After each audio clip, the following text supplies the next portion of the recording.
द्वारकाधीश की जय। चिंता संतान हंकारो यत्पादाम्बुज नमः। स्वीयानां दानिजाचार्या प्रणमामि मुहुर्मुहुः। यदनुग्रहतो जन्तु सर्वदुःखातिगो भवेत्। तमहं सर्वदा वन्दे श्रीमद्वल्लभनन्दनम्।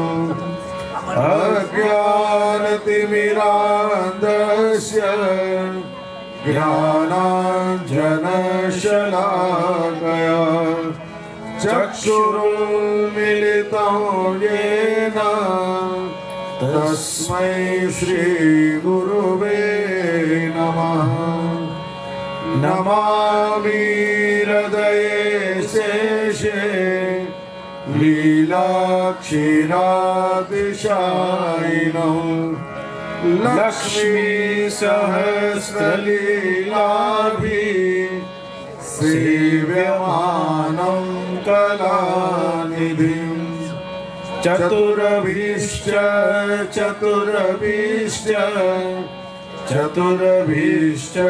त्रिभिस्तदा षड्भिर्विराजते योऽसौ पञ्चधारतये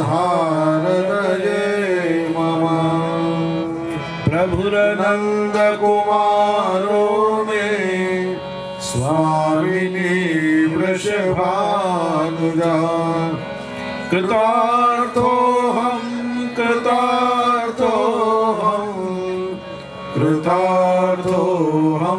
न संशयः। निकुंजे सुगुंजावनीये प्रियाया निमिल्याक्षिणी वेणुमुद्वादयन्तं प्रजानन्दकन्दं चतुर्बाहुरूपं भजे स्वामिनी वल्लभं द्वारकेशम्। प्राकृत धर्मानाश्रयम् अप्राकृत निखिल धर्म रूपमिति निगम प्रतिपाद्यं यत्तच्छुद्धं साकृतिस्तौमि। ओम सहना भवतु सहनौ भुनक्तु सह वीर्यं करवावहै। तेजस्विनावधीतमस्तु मा विद्विषावहै। ओम शांति शांति शांति। શ્રીજીધામ હવેલીનું તૃતીય પાટોત્સવ પ્રભુનું આજે લગ્ન, કાલે 56 ભોગ, ગઈકાલે પુષ્પવિતાન થયું. આ બધા જ મનોરથો પ્રભુના લગ્ન વિવાહ સાથે સંબંધિત છે. બ્રાઇડ ગ્રૂમ ગઝીબો બનાવીને બિરાજે અને બ્રજભક્તો દર્શન કરે એ ભાવ પુષ્પવિતાનના મનોરથ છે. કાલે આપણે ચર્ચા કરી હતી. વિતાન એટલે કે ઝોપડી. પુષ્પોનું વિતાન કાલે હતું, આજે પ્રભુના વિવાહ છે. અને ભગવાન શ્રી કૃષ્ણ સહિત નંદરાયજી, ઉપનંદ, સુનંદ બધા જ વ્રજ પરિકર સહિત સંપૂર્ણ ગોકુલ, નંદગામ બધા જ પંચાયતો સહિત નંદરાયજી, યશોદાજી વ્રજમંડલને આમંત્રણ આપી અને વૃષભાનજીના બરસાને ધામ રાધાજીના ત્યાં ભોજમાં પધાર્યા છે. એ ભાવ 56 ભોગની ભાવનાનો છે, એવું આપણે હમણાં શ્રવણ કર્યું. આજે પ્રભુના વિવાહ છે. પુષ્ટિમાર્ગ એક એવી ભાવનાને લઈને ચાલે છે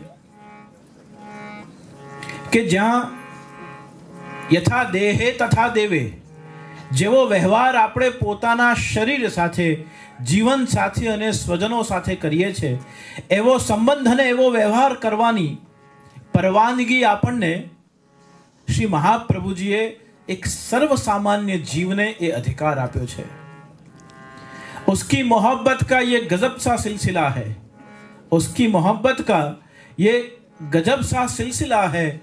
न उसने कैद में रखा और न हम रिहा हो पाए. न तो वो हमें कैद में रखता है और ना हम रिहा हो पाते हैं. જ્યારે સેવા કરીએ છીએ, જ્યારે સ્મરણ કરીએ છીએ, જ્યારે ધ્યાન કરીએ છીએ, જ્યારે પાઠ કરીએ છીએ, ત્યારે એનાથી એટલી બધી નિકટતા અનુભવાય છે. પણ એ જ સમય પર શ્રી મહાप्रभु जी કહે છે કે जब आप ये सब नहीं करते हैं उस समय भी वो आपके साथ है लेकिन आप कहीं और मशगूल होते हैं. જ્યારે આપણે સેવા નથી કરી રહ્યા, જ્યારે આપણે ધ્યાન નથી કરી રહ્યા, જ્યારે આપણે નામ નથી બોલી રહ્યા, જ્યારે આપણે સ્મરણ કે કીર્તન નથી કરી રહ્યા, અને ધારો કે આપણે કુકિંગ કરી રહ્યા છે, કે ડ્રાઇવિંગ કરી રહ્યા છે, કે બિઝનેસ મિટિંગમાં છીએ, કે એકાઉન્ટ્સની કોઈક ચર્ચા કરી રહ્યા છે, કે કોઈ પ્રોફેશનલ સાથે છીએ, કે આપણે સ્ટોર પર છે, કે ગમે તે આપણા જીવનના લૌકિક સામાજિક સોશિયલ આપણા કોઈક રિસ્પોન્સિબિલિટી ને આપણે નિર્વાહ કરી રહ્યા છીએ, તે સમયમાં પ્રારંભિક અવસ્થામાં આપણને એવું લાગે કે હમણાં પ્રભુ ક્યાં છે, પ્રભુ તો ઘરે બિરાજે છે. પણ ધ્યાન રહે, પ્રભુ એવું વિચારતા નથી. પ્રભુએ એકવાર હાથ પકડ્યો પછી આપણે સ્મરણ ન કરીએ, કીર્તન ન કરતા હોઈએ, સેવા ન કરતા હોઈએ, ધ્યાન કે કોઈ પણ પ્રકારનો સત્સંગ ન કરતા હોઈએ, અને આપણા કોઈ પણ લૌકિક કાર્યમાં હોઈએ, ત્યારે પણ પ્રભુ તો આપણો હાથ અને સાથ ક્યારે પણ છોડતા નથી. ये उसकी मोहब्बत का अजब सा सिलसिला है, न उसने कैद में रखा न हम रिहा हो पाए. श्रीमद महाप्रभु वल्लभाचार्यजीए બહુ જ ચિંતન કરીને એક સાયકોલોજીકલ રિસર્ચ કરનાર વ્યક્તિ, મનોવૈજ્ઞાનિક જે રીતે ચિંતન કરે છે મનુષ્યના જીવનનું, એને શું ભાવતું હશે, એનો કયો કલર ફેવરેટ હશે, એને કયું સંગીત ગમતું હશે. ગુજરાતી ભાષામાં એક બહુ જૂની કહેવત હતી કે જે પાણીએ મગ ચડે તે ચડાવી દેવા. એવું મહાપ્રભુજીએ કર્યું નથી. કૃષ્ણના પાણીએ જીવનના મગને ચડાવીને અને આ સામગ્રી, જીવનરૂપી સામગ્રીને પ્રભુએ મધુરાધિપતે રખિલમ મધુરમ, કૃષ્ણ રસમાં પલાળી છે. મગ તો આપણું જીવન છે કે જે સંકુચિત પણ થાય છે અને વિકસિત પણ થાય છે. મગને તમે ફણગારો એટલે ફૂટી જાય, તો એ વિકસિત થઈ જાય છે, અને એને ફણગાવ્યા પછી પણ સૂકવી દો તો પાછું સંકુચિત થઈ જાય છે. એમ જીવનનો વ્યાસ અને સમાસ વિસ્તરવું એ પણ જીવન છે, અને પાછું સંકુચિત થવું એનું નામ પણ જીવન છે. લગ્ન એક એનું પ્રતિકાત્મક સ્વરૂપ છે કે જ્યાં વ્યક્તિ એકમાંથી બે થાય છે, અને ફરી એક સમય એવો આવે છે કે બેમાંથી એક થઈ જાય છે. લગ્ન સંબંધ જે છે એમાં એકમાંથી બે થવું, અને ફરીવાર બેમાંથી એક થવું, અને એક થયા પછી ફરીવાર બેમાંથી ત્રણ થવું, આ જે જીવનની શાશ્વત વાસ્તવિકતાઓ છે. હિન્દુ ધર્મ તો એવું માને છે કે માનવના જીવનમાં 4 વખત લગ્ન થતા હોય છે. આપણે તો એક વખત લગ્ન કરીએ છીએ, પણ આપણા શાસ્ત્ર કહે છે આપણે 4 વખત પરણીએ છીએ.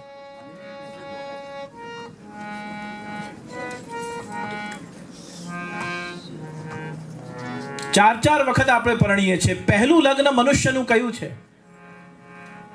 આ આત્મા શરીરને ધારણ કરે છે. આત્માનું શરીર સાથેનું લગ્ન માતાના ગર્ભમાંથી બહાર આવીએ છે તે જ સમયમાં આત્મા શરીરનું વરણ કરે છે. એ આપણું પહેલું લગ્ન છે. નહીં તો આપણે કોઈ પશુના જન્મમાં હોત, કોઈ પક્ષી હોત, ક્યાં હોત. પણ આ આત્માએ માનવ દેહને પસંદ કર્યો, અને માનવ તરીકેનું એ આત્માનું ગઠબંધન થયું, એનો સંબંધ થયો. પહેલો લગ્ન એ આત્માનું શરીર સાથેનું લગ્ન છે. બીજું લગ્ન ગુરુની સાક્ષીમાં જીવાત્માનો પરમાત્માથી થાય છે, જેને આપણે બ્રહ્મ સંબંધ કહીએ છીએ. એ ગુરુની સાક્ષી, ગુરુ એ ગૌર મહારાજ બને છે. જીવાત્મા હાથમાં તુલસી લઈ અને સોગંદનામું ભરે છે કે પ્રભુ જેવો છું, જ્યાં છું, જેમ છું અને જેની સાથે છું, આ ક્ષણે હું ઓથ લઈ રહ્યો છું, વચનબદ્ધ છું કે મારા સંપૂર્ણ અસ્તિત્વ સહિત હે કૃષ્ણ, આ ક્ષણથી હું વફાદારીપૂર્વક તારો છું. આ જીવાત્મા અને પરમાત્માનું લગ્ન એ બીજું લગ્ન છે, જેને આપણે દીક્ષા કહીએ છીએ. પુષ્ટિ માર્ગમાં એને બ્રહ્મ સંબંધ દીક્ષાથી ઓળખીએ છીએ. અન્ય સંપ્રદાયમાં નામ દીક્ષા કહીએ છીએ, કોઈને સંન્યાસ દીક્ષા કહેવાય છે, કોઈને ગ્રહત્યાગ દીક્ષા કહેવાય છે, કોઈ સંપ્રદાયમાં વાનપ્રસ્થ દીક્ષા કહેવાય છે. પુષ્ટિ માર્ગમાં એ દીક્ષાને ભારતીય સંસ્કૃતિ એ દીક્ષા, શિક્ષા અને ભિક્ષા આ 3 પ્રકારને સ્વીકારનારી સંસ્કૃતિ છે. અહીંયા શિક્ષા પણ ગુરુ આશ્રિત થઈને લેવાતી હતી ગુરુકુલોમાં. દીક્ષા પણ ગુરુના સાનિધ્યમાં આપણો સંબંધ ભગવાનથી થતો હતો. અને ત્રીજી અવસ્થા છે કે જ્યાં ભિક્ષા પણ સંપૂર્ણ પોતાના જીવનને ગુરુ અને પ્રભુના ચરણે સમર્પિત કરીને એ જીવન પણ સંપૂર્ણ જાણે આપણે ભિક્ષામાં માંગ્યું હોય. अब उसका मालिक कोई और है, उसको चलाने वाला कोई और है. इंद्रियाणी प्रमाथिनी हरंती प्रसबंबना. ભગવદ્ ગીતા કહે છે કે આ ઇન્દ્રિય રૂપી આપણું રથ, જેનો સારથી જ્યારે કૃષ્ણ બને છે, એ રથમાં 11 પ્રકારની લગામો છે. આપણી 11 ઇન્દ્રિયો છે અને એ 11 ઇન્દ્રિયોની લગામ કોના હાથમાં છે? હરંતી પ્રસબંબન. એની લગામ શ્રી કૃષ્ણ પકડીને બેઠો છે. જેમ અર્જુનના રથના સારથી ભગવાન બને છે, પણ અર્જુનના રથના સારથી ભગવાન બને છે. ધનુર્વિદ્યા અને યુદ્ધ કૌશલ્ય ભલે અર્જુન કરે, પણ રથનું સંચાલન, અશ્વનું સંચાલન તો ભગવાને પોતાના હાથમાં રાખ્યું છે. ઠીક મનુષ્યના જીવનમાં પણ જે અર્જુનની જેમ પોતાના જીવનનો રથ કૃષ્ણને સોંપી દે છે, એ કૃષ્ણ અર્જુનના રથની જેમ આપણી પણ 11 ઇન્દ્રિયો, 5 કર્મેન્દ્રિયો, 5 જ્ઞાનેન્દ્રિય અને 11મું આપણું મન, એ બધી જ લગામો ભગવાન પોતાના હાથમાં રાખીને એ જીવન રથને જેમ ધારે તેમ પ્રભુ એનું સંચાલન કરે છે. શરણાગતિનો ભાવ જીવાત્મા અને પરમાત્માનું લગ્ન બતાવે છે. પહેલો લગ્ન આત્માનું શરીર સાથે, બીજું લગ્ન જીવાત્માનું એ શરીરનું પરમાત્મા સાથે, ત્રીજું લગ્ન જે આપણે વર કન્યાનું અને કન્યા વરનું વર્ણન કરે છે. અગ્નિની સાક્ષીમાં 7 ફેરા ફરી અને 2 શરીર, 2 જીવન, 2 આત્માઓ, 2 સદગ્રહસ્થ વ્યક્તિઓ કાયમ માટે 2માંથી 1 થાય છે. એ જે સૂત્ર છે, 2 ઓપોઝિટ જેન્ડર્સ, 2 એક સ્ત્રી અને એક પુરુષનું એ લગ્ન ગ્રંથિથી જોડાવવું, વૈદિક વિધિથી એ 7 પગલા ફરી અગ્નિની સાક્ષ્યમાં સપ્તપદી પૂર્ણ કરવી, એ આપણા જીવનનો ત્રીજું લગ્ન છે. અને ચોથું લગ્ન છે જ્યારે આપણું આયુષ્ય પૂરું થાય છે, જ્યાંથી આ યાત્રા શરૂ થઈ હતી ત્યાં જ અંતે પછી આપણી યાત્રાનું પણ વિલીનીકરણ થઈ જાય છે. ત્યાં જ આપણે આપણી યાત્રાને પણ પૂર્ણ કરી દઈએ છીએ. આ શરીર જે પંચમહાભૂતમાંથી બન્યું છે, પૃથ્વી, જલ, તેજ, વાયુ, આકાશ, શરીર નષ્ટ થતાની સાથે એકે એક તત્વને આપણે પાછા આપણા અસ્તિત્વને સોંપી દઈએ છીએ. રાખોડો બની પૃથ્વી તત્વમાં મળી જાય છે. જ્યારે અગ્નિ સંસ્કાર થાય છે ત્યારે અગ્નિ તત્વ અગ્નિમાં જાય છે, આકાશ તત્વ ધુવાણો બની ઉડી જાય છે, જલ તત્વ ઇવોપરેટ થઈ જાય છે.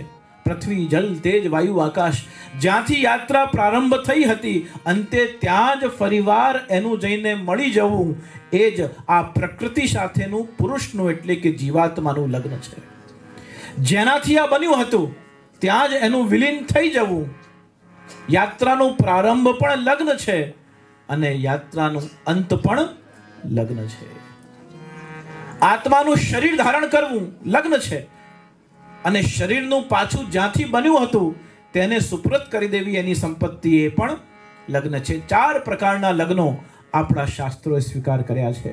પણ શ્રી મહાપ્રભુજી કહે છે કે આમાંથી જે બીજા પ્રકારનું લગ્ન છે કે જેમાં જીવાત્મા પરમાત્માનું વર્ણન કરે છે, એ એટલું સહજ અને સહેલું નથી જેટલું આપણે માનીએ છીએ કે જીવીએ છીએ.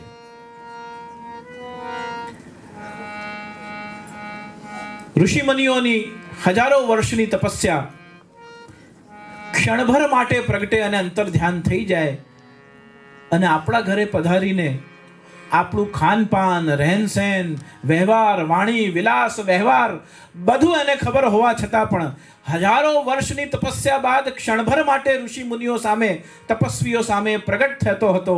આજે શ્રી મહાપ્રભુજીની આ કૃપા માર્ગ, પુષ્ટિ માર્ગની આ વિશેષતા છે કે અહીંયા 365 ડેઝ આપણા ઘરે આવીને બિરાજે છે, આરોગે છે, જાગાડો ત્યારે જાગે છે અને પોઢાઓ ત્યારે પોઢે છે.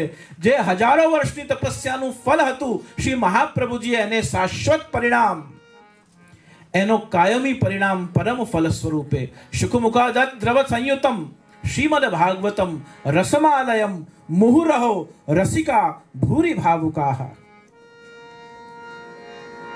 શુકમુખાદત દ્રવ સંયુતમ, જેમ શુકદેવજી, જેમ એક પોપટ જે આમ્રના વૃક્ષ ઉપર બેઠો છે અને એ આંબાના ફલને તોડે છે, એનું રસ ગ્રહણ કરે છે, રસ ગ્રહણ કરી અને એનું સ્વાદનું આહ્લાદ પ્રાપ્ત કરીને એ ફલને તોડે છે. અને જે રસિકજનો છે એ જે રસને શુકદેવજીએ માણ્યો છે, એ રસને એ નીચે બિરાજમાન જે ભક્તો છે, જે વૈષ્ણવો છે, રસિકજનો છે, એ એને પોતાના પાલવમાં રસ ગ્રહણ કરે છે, રસ ગ્રાહતા છે. શ્રી ગુસાઈજીએ શબ્દ પ્રયોગ કર્યો જે રસના ગ્રાહી છે. શુકદેવજીએ શબ્દ પ્રયોગ કર્યો મુહુરહો રસિકા ભૂરી ભાવુકાહ. અને રસિક કેવો હોવો જોઈએ? મુહુરહો, જે પોતે આત્મવિલાસી હોય, બીજાને જોઈને કે બીજો જુએ એટલા માટે એના ભાવ ન બદલાય, એ જેવો હોય એવો રહે અને બધા છે તો પણ એવો જ છે અને કોઈ જ નથી ત્યારે પણ જેના હાવભાવમાં, જેના શબ્દ અને જેની ભાવનામાં કોઈ અંતર આવતું નથી. ઘણીવાર આપણે ધ્યાન કરતા હોઈએ, આંખ બંધ કરીને બેઠા હોઈએ, થોડી વાર આંખ ખુલે એટલે પાછા જોઈ લઈએ કોણ કોણ છે, પછી પાછા આંખ બંધ કરી લઈએ. પ્યોર નોન ડ્યુઅલિઝમ, અદ્વૈતનો જે સિદ્ધાંત છે, એ પરમ અદ્વૈતના સિદ્ધાંતને જે પ્રકારે પરમ અદ્વૈતના સિદ્ધાંતને શ્રી મહાપ્રભુજી કહ્યું કે શુકમુખાદત દ્રવ સંયુતમ પિબત ભાગવતમ રસમાલયમ મુહુરહો રસિકા ભૂરી ભાવુકા. એ શુકમુખાદત દ્રવ સંયુતમ, જે ભાગવતનું જે પરમ રસ આવ્યું, એ કયા રસિકજનોની વચ્ચે આવ્યું? તો મુહુરહો, જે અંદર અને બહારથી એક છે, જેનામાં દ્વૈત ભાવ નથી, એ મુહુરહો. બીજો શબ્દ પ્રયોગ કર્યો રસિકાહ, જે ભગવદ રસને જાણનારો છે. અરે 7 દિવસ કો કુંવર કનૈયા, 7 દિવસ ગિરવર કર ધાર્યો. 7 વર્ષનું બાળક આવું કઈ કરી શકે? મૃત્તિકા ભક્ષણ કરી અને મુખમાં બ્રહ્માંડનું દર્શન કરાવી શકે એનું પ્રમાણ શું? જે પ્રમાણ શોધે છે એનામાં રસ ટકી શકતું નથી. એનો મતલબ એવું નથી કે રસસ્પર્શી એ ઇલોજિકલ હોય છે, અપ્રામાણિક છે, તેમ નથી. પણ રસિકાહનો મતલબ એ છે કે જે ભગવાનના સ્વરૂપને સમજે છે અને એ રસને પોતાના જીવનનો સાર બનાવે છે. મુહુરહો રસિકાહ. અને જે રસિક હોય પાછો ભૂરીદા જનાહ, જેમ ગોપી ગીતમાં ગોપીજનોએ કહ્યું કે અમે કેવા છે? ભૂરી ભાવુકાહ ભૂરીદા જનાહ. ભૂરી ભાવુકાહ ભૂરીદા જનાહ નો મતલબ એ થયો કે અમે ભગવાનના મુહુરહો અદ્વૈત સ્વરૂપે સ્મરણ ચિંતન સેવન કરીએ છીએ, એની સાથે સાથે પ્રભુના અલૌકિક રસરૂપ સ્વરૂપને પણ સમજીએ છીએ.